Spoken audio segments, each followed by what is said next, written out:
Studio.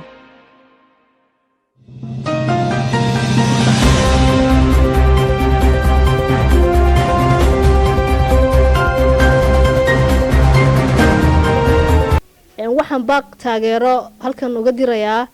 oon ka soo jeedinaynaa oo ku saabsan yahay baaqayagani kootada haweenka Somaliland inay ka mid noqdaan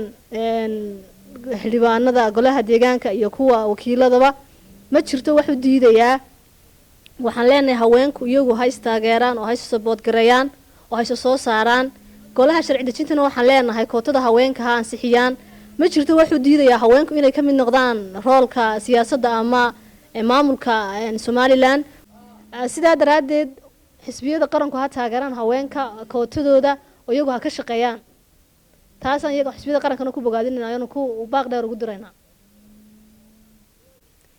waxaanu halkan baaq uga diraynaa haddii aanu nahay dhalinyarada jamhuuriyadda Somaliland gaar ahaan caasimadda Hargeysa golayaasha sharci dejintu inay ansixiyaan qoondada haweenka sidoo kale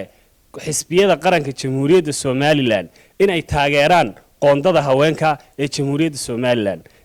gaar ahaan golayaasha sharci dejinta iyo golaha deegaanka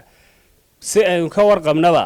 haweenku waxay dalkan ka soo qaateen kaabayaashiisa dhaqaale iyo dhismihiisa arrimaha bulshada iyo qaybaha kala duwan hooyooyinkeen maanta waxaan ku faraxsanahay in ay siyaasadda dalka qayb ka noqdaan xildhibaanana ay noqon karaan oo ay hawshaasi ka soo bixi karaan